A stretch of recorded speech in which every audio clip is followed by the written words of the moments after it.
പ്രിയപ്പെട്ട പ്രേക്ഷകർ, നമ്മുടെയൊക്കെ ജീവിതശൈലിയിൽ വമ്പൻ മാറ്റങ്ങളാണല്ലേ. അപ്പോൾ ഈ മാറിക്കൊണ്ടിരിക്കുന്ന ജീവിതശൈലി പുതുതലമുറയ്ക്ക് സമ്മാനിക്കുന്ന കുറച്ചധികം രോഗങ്ങളുമുണ്ട്.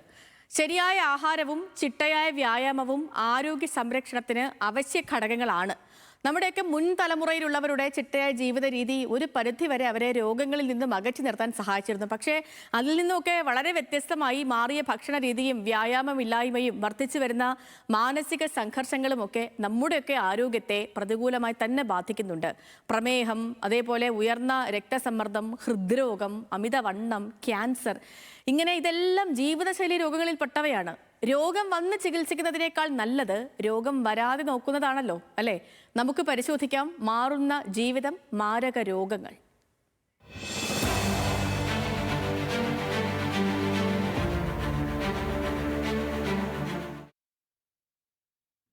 ഞാനിപ്പോൾ ഈ ജീവിതശൈലി രോഗങ്ങളെക്കുറിച്ച് പറയാനുള്ള കാരണം കേന്ദ്ര ഏജൻസിയായ നാഷണൽ സ്റ്റാറ്റിസ്റ്റിക്സ് ഓഫീസിന്റെ ഏറ്റവും പുതിയ സർവേ റിപ്പോർട്ട് ഇക്കഴിഞ്ഞ ദിവസം വന്നിരുന്നു. ആ റിപ്പോർട്ട് അനുസരിച്ച് രക്തസമ്മർദ്ദം, ഹൃദ്രോഗം, പ്രമേഹം, അതേപോലെ തന്നെ തൈറോയിഡ് തുടങ്ങിയ രോഗങ്ങൾ നമ്മുടെ സമൂഹത്തിൽ ഭൂരിഭാഗം പേർക്കും ഉണ്ടെന്നാണ് ആ റിപ്പോർട്ടിൽ പറയുന്നത്. കൃത്യമായി പറഞ്ഞാൽ അവർ ഈ 1.4 ലക്ഷം വീടുകളിൽ, അതായത് 1 ലക്ഷത്തിലധികം വീടുകളിൽ കഴിഞ്ഞ വർഷം ഒരു സർവേ നടത്തി. ഈ സർവേ അനുസരിച്ച് പുരുഷന്മാരെക്കാൾ സ്ത്രീകളാണ് കൂടുതലും അസുഖബാധിതർ എന്നാണ് പറയുന്നത്. ഈ സർവേയിൽ പങ്കെടുത്തത് 25.6% പേരാണ്. ഇവർക്ക് ഹൃദയ സംബന്ധമായ അസുഖങ്ങൾ ഉണ്ട് എന്നാണ് സർവേ വഴി കണ്ടെത്തിയിരിക്കുന്നത്. 2017-18 കാലയളവിൽ ഈ 25.6% എന്ന് പറയുന്നത് 16.7% ആ 16.7% ഇപ്പോൾ ഈ കഴിഞ്ഞ വർഷം നടത്തിയ സർവേ അനുസരിച്ച് 25.6% ഉയർന്നിരിക്കുന്നത്. നമ്മൾ നേരത്തെ പറഞ്ഞതുപോലെ തന്നെ പ്രമേഹം, അതേപോലെ തൈറോയിഡ്, പോളിസിസ്റ്റിക് ഈ ഓവറി, മറ്റേ നമ്മുടെ PCOD തുടങ്ങിയ അസുഖങ്ങളൊക്കെ ഒരുപാട് പേർക്ക് ബാധിക്കുന്നുണ്ട്. കൃത്യമായി പറഞ്ഞാൽ 100 പേരെടുത്താൽ അതിൽ 24%-ലധികം പേർക്കും ഈ രോഗങ്ങളുണ്ട്. അതേപോലെ 45 വയസ്സിന് മുകളിലുള്ളവർക്കാണ് ഇത്തരം രോഗങ്ങൾ കൂടുതലെന്നും പറയുന്നു. 2017-18 കാലയളവിൽ ഇത് 15%. ആ 15% ഇപ്പോൾ 24% ഉയർന്നിരിക്കുന്നത്. അതേസമയം തന്നെ നമ്മുടെ ഈ സാധാരണ രോഗങ്ങൾ, ഈ പനി, മഞ്ഞപ്പിത്തം, അതേപോലെ തന്നെ വയറിളക്കം തുടങ്ങിയ അസുഖങ്ങളൊക്കെ ബാധിക്കുന്നവരുടെ എണ്ണം ക്രമാതീതമായി കുറഞ്ഞിട്ടുമുണ്ട്. 2025 ഇത് 15%. അത് നമ്മൾ 2017-18 താരതമ്യം ചെയ്യുമ്പോൾ 32% ഇനി 14 വയസ്സ് വരെയുള്ള കുട്ടികളിലെ പ്രധാനപ്പെട്ട പ്രശ്നം അത് അണുബാധയാണ്. ഇവർക്കിടയിലെ, കുഞ്ഞുങ്ങൾക്കിടയിലെ അണുബാധ വർദ്ധിക്കുന്നു എന്നാണ്. ഇപ്പോൾ കഴിഞ്ഞ 10 വർഷത്തിനിടയിൽ സർക്കാരിന്റെ ഹെൽത്ത് ഇൻഷുറൻസ് കവറേജ് തന്നെ വർദ്ധിച്ചിട്ടുണ്ട്.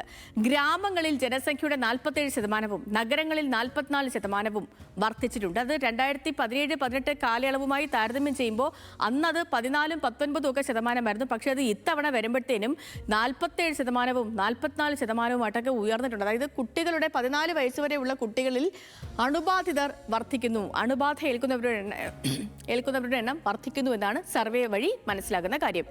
ഈ അസുഖം ബാധിക്കുന്നത് ഏറെയും മുതിർന്നവരെയാണ് കേട്ടോ. 60 വയസ്സിന് മുകളിൽ 43.9% ആളുകൾക്കും രോഗങ്ങളുണ്ട്. അതേപോലെ തന്നെ 45-നും 59-നും ഇടയിലുള്ള പ്രായക്കാരിൽ 22.5% പേരും രോഗബാധിതരാണ് എന്ന് പറയുന്നു ഈ സർവേ റിപ്പോർട്ട് അനുസരിച്ച്. ഇപ്പോൾ കഴിഞ്ഞ ദിവസമാണ് ഈ സർവേ വരുന്നത്. അതിലാണ് ഇത്തരം ഗുരുതരമായ കാര്യങ്ങൾ പറഞ്ഞിരിക്കുന്നത്. ഇനി ഈ അസുഖം വന്നു കഴിഞ്ഞാൽ അതിൻ്റെ ചിലവിനും വലിയ വർധനവുണ്ടായിട്ടുണ്ട്. ഇപ്പം ഓരോ തവണയും അഡ്മിറ്റ് ആകുന്ന ചിലവ് അത് ശരാശരിയിൽ ഈ സർവേയിൽ തന്നെ പറയുന്നുണ്ട്. ഇപ്പം നമ്മൾ ഒരു ടേബിൾ പരിശോധിക്കുകയാണെങ്കിൽ നോക്കൂ, ഗ്രാമീണ മേഖലയിൽ നമ്മൾ 2025 നടത്തിയ സർവേ റിപ്പോർട്ടാണ് ഇപ്പോൾ കഴിഞ്ഞ ദിവസം വന്നത്. അതനുസരിച്ച് ഗ്രാമീണ മേഖലയിൽ പ്രതിവർഷം 31,484 രൂപ വെച്ച് ഒരാൾക്ക് ചിലവാകുന്നുണ്ട് അസുഖങ്ങളുടെ പേരിൽ. അത് 2017-18 കാലയളവിൽ 16,676 രൂപ. ഇപ്പോൾ 16,676 നമുക്കൊരു റൗണ്ട് ഇട്ട് 17,000 രൂപയെന്ന് എടുക്കാം. ആ 17,000 രൂപയാണ് 2025 ആയപ്പോഴത്തേക്കും 32,000 രൂപയോളമായി കൂടിയിരിക്കുന്നത് ഗ്രാമീണ മേഖലകളിൽ. ഇനി അത് നഗരമേഖലയിൽ വരുമ്പോൾ വീണ്ടും കൂടും. 2025 അവസാനം വന്ന കണക്കനുസരിച്ച് നഗരമേഖലയിലെ ആശുപത്രിയിൽ പോകുന്നവരുടെ ശരാശരി ചെലവെന്ന് പറയുന്നത് 38,688 രൂപയാണ്. 2017-18 കാലയളവിൽ അത് 20,135 രൂപയായിരുന്നു. ഇവിടെ വിട്ട് ഇനിയിപ്പോൾ നമ്മൾ ദേശീയ തലത്തിലെ കണക്ക് നോക്കുകയാണെങ്കിൽ ദേശീയ തലത്തിൽ 2025 ലാസ്റ്റ് വന്ന സർവേ അനുസരിച്ച് 34,064 രൂപയാണ് ശരാശരി ഒരാൾക്ക് ആശുപത്രിയിൽ ചെലവാകുന്ന തുക. 2017-18 കാലയളവിൽ അത് 20,135 രൂപയായിരുന്നു. അപ്പോൾ അങ്ങനെ ഈ ചിലവിലും ആശുപത്രിയിലേക്കൊക്കെ പോകുമ്പോഴുണ്ടാകുന്ന ചിലവിലും വലിയ വർധനവുണ്ടായിട്ടുണ്ട്. പ്രധാനപ്പെട്ട ജീവിതശൈലി രോഗങ്ങൾ ഏതൊക്കെയാണ്? ഒന്നാമത്തെ നമുക്ക് എല്ലാവർക്കും നമ്മുടെ എല്ലാവരുടെയും വീട്ടിൽ കാണും ഒരു പ്രമേഹ രോഗി വെച്ച് അല്ലേ. പ്രമേഹം, ഡയബറ്റീസിൽ തന്നെ വ്യാപകമായിട്ടുള്ളത് ടൈപ്പ് 2 പ്രമേഹമാണ് വ്യാപകമായിട്ടുള്ളത്. ഷുഗർ അല്ലേ, നമ്മൾ സാധാരണ ഷുഗർ എന്ന് പറയുന്നത് ടൈപ്പ് 2 പ്രമേഹം, അതാണ് വ്യാപകമായിട്ടുള്ളത്. രണ്ടാമത്തേത് ഹൃദ്രോഗങ്ങളാണ്. ഹൃദ്രോഗങ്ങൾ ഉള്ളവരുടെ എണ്ണവും വളരെ വ്യാപകമാണ്. ഹൃദയാഘാതം, അതേപോലെ തന്നെ രക്തക്കുഴലുകളെ ബാധിക്കുന്ന അസുഖങ്ങൾ, അതേപോലെ തന്നെ ഈ നമ്മുടെ അമിതവണ്ണം, ഒബിസിറ്റി, വ്യായാമമില്ലായ്മ മൂലം കുട്ടികളിലും മുതിർന്നവരിലും ഒക്കെ ഇപ്പോൾ കണ്ടുവരുന്നുണ്ട് ഒബിസിറ്റി. അതേപോലെ നമ്മൾ ഹൈപ്പർ ടെൻഷൻ എന്ന് പറയുന്നത്, അതായത് രക്തസമ്മർദ്ദം, ഹൈപ്പർ ടെൻഷൻ, ഫാറ്റി ലിവർ ഉണ്ട്, ഈ കരൾ രോഗങ്ങൾ, ഫാറ്റി ലിവർ ഉണ്ട്. അതേപോലെ സ്ത്രീകളിൽ വളരെ കോമൺ ആയിട്ട് കാണുന്നുണ്ട് ഈ ഹോർമോൺ പ്രശ്നങ്ങൾ കാരണം PCODയും PCOSും ഒക്കെ. പിന്നെ ഉള്ളത് ശ്വാസകോശ സംബന്ധമായ രോഗങ്ങളാണ്, COPD, ശ്വാസകോശ സംബന്ധമായ രോഗങ്ങളാണ്. അത് ഈ പുകവലി കൂടുന്നത് കാരണം ഉണ്ടാകുന്ന രോഗങ്ങളാണ് ഈ COPD പോലുള്ള ശ്വാസകോശ സംബന്ധമായ രോഗങ്ങൾ. ഇനി അനാരോഗ്യകരമായ ഇതെന്തുകൊണ്ട് വരുന്നു ഈ അസുഖങ്ങൾ എന്ന് ചോദിച്ചാൽ അതിൽ പ്രധാനപ്പെട്ട കാര്യം ഒന്ന് നമ്മുടെയൊക്കെ ഭക്ഷണ രീതി തന്നെയാണ്. അനാരോഗ്യമായ ആഹാരം, ഫാസ്റ്റ് ഫുഡൊക്കെ കൂടുതലായിട്ട് കഴിക്കുക, അത് കൊഴുപ്പ് കൂടിയ ഭക്ഷണങ്ങൾ കഴിക്കുക, പാക്ക് ചെയ്ത ഭക്ഷണങ്ങൾ ഒരുപാട് കഴിക്കുക, പാക്കറ്റിൽ വരുന്ന ഭക്ഷണങ്ങൾ കൂടുതൽ കഴിക്കുക, അതൊക്കെ തന്നെയാണ് അനാരോഗ്യമായ ആഹാരത്തിൽ വരുന്ന പ്രധാനപ്പെട്ട ഒന്ന്. പിന്നുള്ള വ്യായാമക്കുറവാണ്. ഇപ്പോൾ നമ്മൾ ഈ കൂടുതലും ഇരുന്നുള്ള ജോലികൾ ചെയ്യുന്നവരാണ് അസുഖങ്ങൾ കുറച്ചധികം വരിക. നടക്കുന്നില്ല, പോകുന്നില്ല, ഒരിടത്ത് തന്നെ ഇരുന്ന് ജോലി ചെയ്തുകൊണ്ടിരിക്കുന്നു, ഭക്ഷണം കഴിക്കുന്നു. അപ്പോൾ ഈ ഭക്ഷണത്തിന് മറ്റ് ദഹിച്ചു പോകാനുള്ള വലിയ പണികളൊന്നും ഏർപ്പെടുന്നില്ല. അപ്പോൾ അതുകൊണ്ട് വ്യായാമക്കുറവ് മൂലം അസുഖങ്ങൾ വളരെ പെട്ടെന്ന് പിടിപെടുന്നുണ്ട് ഇപ്പോഴത്തെ ആളുകൾക്ക്. മറ്റൊന്ന് ലഹരി വസ്തുക്കളുടെ ഉപയോഗമാണ്. ലഹരി വസ്തുക്കളുടെ ഉപയോഗം എന്ന് വെച്ചാൽ അത് പ്രധാനമായിട്ടും പുകവലി, മദ്യപാനത്തെക്കാൾ ഗുരുതരമാണ് പുകവലി എന്നുള്ളൊരു കാര്യം. ഇപ്പം പുകവലി, അതേപോലെ മദ്യപാനം. പിന്നുള്ളത് മാനസിക സമ്മർദ്ദമാണ്.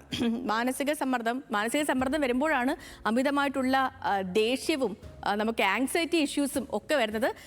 അതിനെ തുടർന്നാണ്. അപ്പം രോഗങ്ങൾ പിടിപെടുന്നതൊക്കെ ഇതിൻ്റെയൊക്കെ ഈ അനാരോഗ്യമായ ഭക്ഷണവും വ്യായാമക്കുറവും ലഹരി മരുന്നുകളുടെ ഉപയോഗം കാരണമാണ് പ്രധാനമായിട്ടും രോഗങ്ങൾ പിടിപെടാനുള്ള കാരണം. ഇതിൻ്റെ പ്രതിരോധ മാർഗ്ഗങ്ങൾ എന്തൊക്കെയാണെന്ന് ചോദിച്ചാൽ ഇതിനൊക്കെ നമ്മൾ ക്രമീകരിക്കുക, നമ്മൾ ഇതിലൊക്കെ ബോധവാന്മാരാവുക എന്നുള്ളത് മാത്രമേ ഉള്ളൂ. ഈ ഭക്ഷണം ക്രമീകരിക്കുക, നമ്മൾ തന്നെ ഭക്ഷണം അറിഞ്ഞുകൊണ്ട് ക്രമീകരിക്കുക. എല്ലാം കണ്ടതൊക്കെയും വലിച്ചു വാരി കഴിക്കാതെ നമ്മൾ ഒരു മനുഷ്യ ശരീരമാണെന്നും അതിനുള്ളിൽ ഉള്ള സാധനങ്ങൾക്കൊക്കെയും പ്രവർത്തിക്കാൻ നമ്മൾ നല്ല ഭക്ഷണം കൊടുക്കുക, അതിനും പ്രവർത്തിക്കാൻ ഇപ്പം നമ്മളൊരു വാഹനം ഓടിപ്പോകും, നമ്മൾ ഉപയോഗിക്കുന്ന ഒരു കാറ്, ആ കാറിൽ നമ്മൾ അമിതമായിട്ട് ഓരോ കാര്യങ്ങൾ ചെയ്തത് പകുതി വഴിക്ക് ശേഷം നിന്ന് പോകും. അതേപോലെ തന്നെയാണ് നമ്മുടെ ശരീരവും. അതിനും ആവശ്യത്തിൽ കൂടുതൽ ഓവർലോഡായിട്ടൊന്നും കൊടുക്കരുത്, അതിനും പ്രവർത്തിക്കണമല്ലോ. അപ്പം പ്രവർത്തിക്കാതിരിക്കുമ്പോൾ നമ്മൾ പകുതിക്ക് വെച്ച് നമ്മളും ബ്രേക്ക് ഡൗൺ ആയി പോകും. അപ്പോൾ അങ്ങനെ ആവാതിരിക്കാൻ വേണ്ടി നമ്മൾ ഭക്ഷണ ക്രമീകരണമാണ് ഒന്നാമതായി ചെയ്യേണ്ടത്.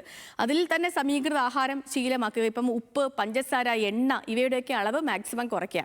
വ്യായാമം ചെയ്യുക. ദിവസവും ഒരു 30 മിനിറ്റ്, പറ്റിയില്ലെങ്കിൽ പോലും ഒരു 15 മിനിറ്റ് എങ്കിലും നമ്മളൊന്ന് നടക്കുകയോ എന്തെങ്കിലും വ്യായാമം ചെയ്യുകയോ ഒക്കെ ചെയ്യുക.